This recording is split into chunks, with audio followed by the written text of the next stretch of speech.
নমস্কার, সুপ্রভাত। কেমন আছেন সবাই? প্রবাসী বাঙালি সংসার চ্যানেলটিতে আপনাদের সবাইকে স্বাগত জানাই। এটি আমার প্রথম বড় ভিডিও এই চ্যানেলে। এতদিন আমি শর্ট ভিডিও দিতাম, আর আশা করছি আপনাদের ভালো লাগবে। ভালো লাগলে আমাকে একটু ভালোবাসা দিয়ে আমার পাশে থাকবেন। জানেন তো, এটা আমাদের দেশের রাজধানী দিল্লি, এখানে জল নেই। আমি একটা আমার শর্ট ভিডিওতে বলেছি। তো এইভাবেই আমাদের রোজ আর কি জীবন কাটাতে হয়। এখানে জলের কোনো সলিউশন নেই, আর জানি না কবে সলিউশন হবে। আর জানেন তো, আমার হাজব্যান্ডরা হলো প্রবাসী বাঙালি, তাই নিজের ভিটে মাটি ঘর বাড়ি ছেড়ে কী করে চলে যায় বলুন তো। তাই এইভাবে অ্যাডজাস্ট করেই থাকতে হয়। ছোটোবেলার থেকে আমরা তো এটাই শিখেছি, বলুন, কি মানিয়ে নিয়ে চলার নামই জীবন। তাই মানিয়ে নিয়েই চলতে হবে। এমনিতেও আমাদের মেয়েদের, মায়েদের সব কিছু মানিয়ে নিয়েই চলতে হয়। তাই আমরা চলছি। বাকি জানি না, এখানে সরকার পাল্টায় সব কিছুই হয়, কিন্তু এখানে স্থানীয় বাসিন্দাদের এই জলের সমস্যার কোনো সমাধান আজ পর্যন্ত মেলেনি। আমাদের সব কাজকর্ম ফেলে রেখে এই জল আসবে তার ওয়েট করতে হয়। ট্যাঙ্কার সপ্তাহে একদিন বা দুদিন আসে। আর আমি ছেলেকেও এখন আনতে যাব স্কুল থেকে। এই যে বেরিয়ে পড়েছি আমরা স্কুলে। এই যে রেড লাইট পড়বে, দেখুন, এখনই দাঁড়িয়ে যেতে হবে। কি গরম বলুন, এই গরমটা, এত বৃষ্টি হচ্ছে, এই গরমটা কিছুতেই কমছে না। আপনাদের ওখানেও এরকমই গরম তো বলুন? রোজই তো বাবা মার সাথে কথা হয়, শুনতে পাই কীভাবে গরম পড়েছে। এই যে রেড লাইটে দাঁড়িয়ে দেখুন, হেলমেট পরেও কি কষ্ট। এই যে ঘামছি, এসে গেছি স্কুলে। এবার ওর গল্প জানো। হ্যাঁ, শুধু ওদের জন্য ডেয়ারি মিল্ক কেন? আচ্ছা, তুই কি বেস্ট ফ্রেন্ড ওর? আমার বেটু বাবু গো, দাদা তোমার ফেলে দিয়েছে মা।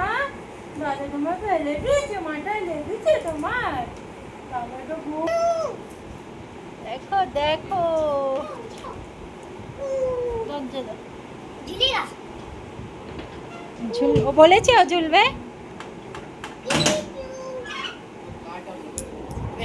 दिल्ली पुलिस के लिए क्या करना पड़ता है? खोल के देखना है। कब होता है फॉर्म? निकल देख ले। अरे जो खुले बनते हैं। সৎমা না, নিজেরই মা। বাচ্চাকে দিয়েছি শুধু ভাত, আর মা খাচ্ছে বিরিয়ানি। কি জ্বালা না, কিন্তু এটা বাসি, তাই ওকে দিইনি। ওকে ফ্রেশ ভাত বানিয়ে দিয়েছি আর চিকেন দিয়ে খাচ্ছে। বাসি বিরিয়ানি খেতে খুব ভালো লাগে। আপনাদের কার কার ভালো লাগে বলবেন আমাকে। দুপুরের খাওয়া দাওয়া হয়ে গেছে। এই যে বাঙালি তো, তাই একটু মিষ্টি মুখ করে নিচ্ছি আর কি। আমার না মিষ্টি খেতে খুব ভালো লাগে জানেন। যখন বাড়ি যাই আমরা হাজব্যান্ড ওয়াইফ মিলে দোকানের যত ভ্যারাইটি থাকে সব ভ্যারাইটি একটা একটা একটা করে খেয়ে নিই। মিষ্টি খেতে আমার খুব ভালো লাগে। এখানেও খেলাম, রসগোল্লাটা ভালোই খেতে। বা, টিফিনটা পুরো খালি করেছে। কি ভালো লাগে বলুন একটা মায়ের মনে, যখন তার বাচ্চা স্কুলে পুরো টিফিনটা খালি করে। আমার বেবিটা খুব ভালো জানেন, ও ছোটোর থেকে স্কুলে নিজের টিফিনটা খুব ভালো করে খালি করে। এটা আমার খুব শান্তি জানেন। এই জন্যে না, ও যেটা খেতে ভালোবাসে এই ধরনের খাবারগুলোই বানিয়ে দিই। বেশি ম্যাগি ম্যাক্রোনি আমিও পছন্দ করি না দিতে।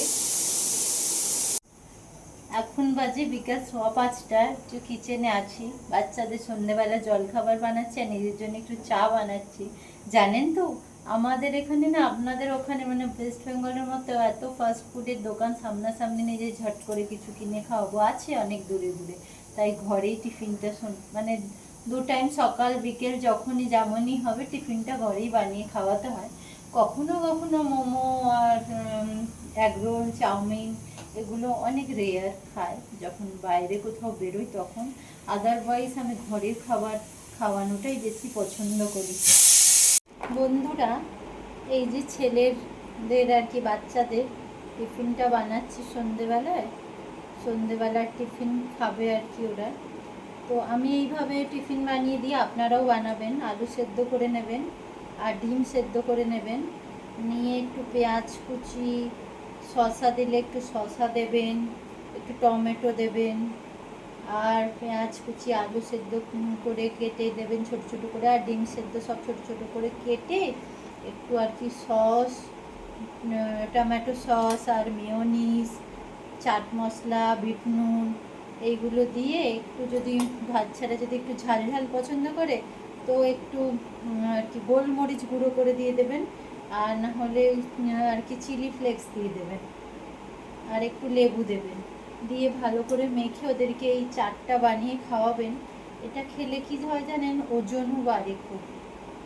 যেসব টিনেজ বাচ্চারা না, আমার একটা টিনেজ বাচ্চা আছে, ও জিম করে, তো ও জিম করে, ওর জন্যে কাজে লাগে, ওর জন্যে বানাই।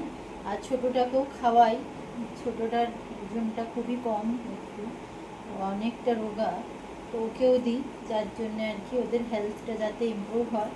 বাইরের খাওয়া তো এত ভালো না, তো এইভাবে আপনারাও খাওয়াবেন, চেষ্টা করবেন, বানিয়ে দেবেন, বাচ্চারা খাবে তো ভালো লাগে, ভালো লাগে এটা খেতে, আপনারাও খেতে পারেন জানেন, এটা কোনো খারাপ জিনিস না। যে যারা আর কি অফিস যায়, অনেক হয় না 22-23 বছরের বাচ্চা যারা অফিস যায়, ওরাও এটা অফিসেও নিয়ে যেতে পারো তোমরা, এটা খুব ভালো খাবারটা জানো, তোমরা নিয়ে যাবে তাহলে এটা।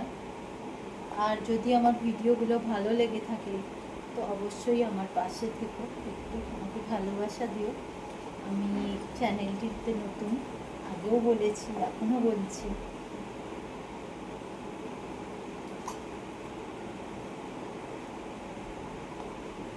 এইভাবেই আমি বানাচ্ছি, আপনারা দেখুন। বন্ধুরা দেখুন, আপনাদের সাথে গল্প করতে করতে আমার বাচ্চাদের টিফিনটা কিন্তু একদম রেডি হয়ে গেল। বলুন, আমি গল্প করতে না খুব ভালোবাসি জানেন, এই জন্য আমার এই চ্যানেলটি আরও খোলা। প্লিজ আমাকে একটু সাপোর্ট করবেন। জানেন, মেরি বিস্কুট মানেই বাঙালি, বাঙালিরা যে কী পরিমাণে মেরি বিস্কিট ইউজ করে তা আপনি না দেখলে বিশ্বাস করবেন না। আপনি যাবেন অন্য কোথাও, মেরি বিস্কিট হয়তো খুব কম লোক ইউজ করে যতটা আমরা বাঙালিরা ইউজ করি মেরি বিস্কিট। আমার তো তাই মনে হয়, হতে পারে আমি ভুল। আর জানেন, দিল্লিতে আমি যখন প্রথম আসি না, অনেক বছর আগের কথা বলছি, আমাদের ওখানের কালচার কি, আমরা কোথাও কারোর বাড়িতে গেলাম তো আমাদেরকে জল দেয়, শরবত দেয়, কোল্ড ড্রিঙ্ক তো এখন আর ফ্যাশন হয়েছে, আমি অনেক আগের কথা বলছি যখন আমার বিয়ে হয়। তো আর মিষ্টি জল তো আমাদের ওখানে ম্যান্ডেটরি, দেয়ই দেয়। আর দিল্লিতে কি জানেন, অতিথি আপ্যায়নে আপনি কোথাও গেলেই আপনাকে কোল্ড ড্রিঙ্ক তো দেবেই, প্রথমে জল তো দেবে, এটা ভদ্রতা সবাই দেয়, কোল্ড ড্রিঙ্ক দেবে, তার সাথে মিষ্টি বিস্কিট, কিছু বেকারি বিস্কিটগুলো হয় না, কুকিজ বা গুড ডে বিস্কিট, এই ধরনের মিষ্টি বিস্কিট, আর চানাচুর, আর কোল্ড ড্রিঙ্ক, এটাই ওদের অতিথি আপ্যায়ন জানেন। এটা দিয়েই আপনাকে টাটা বাই বাই হয়ে যায়। দিল্লিতে একদিকে ভালো, অতিথি আপ্যায়নটা মানে এতটা ওই না, আমাদের ওখানের মতো এতটাই হয়। তাই মানে আমি এসে যখন এখানে কারোর বাড়িতে ঘুরতে যেতাম, আমার বড় অবাক লাগতো, কি কারোর বাড়িতে গিয়ে কোল্ড ড্রিঙ্ক আর গুড ডে বিস্কিট আর ওই চানাচুর, আমিও ঘরে ডাব্বা ভরে ভরে আর কি কৌটোর মধ্যে ভরে ওই গুড ডে বিস্কিট আর চানাচুর রেখে দিতাম, ঘরের সামনে দোকান তো কোল্ড ড্রিঙ্ক আনা তো ইজি, এনেই নিতাম। তো এই হচ্ছে দিল্লির কালচারের সাথে আমাদের ওখানের কালচারের ডিফারেন্সটা, বুঝলেন? ঠিক আছে, চাটা খেয়ে নিই তাহলে, আর আজকের ব্লগটা এখানেই তাহলে শেষ করছি। ঠিক আছে, সবাই ভালো থাকবেন, সুস্থ থাকবেন, দেখা হবে আবার একটা ব্লগে। Tata, bye bye.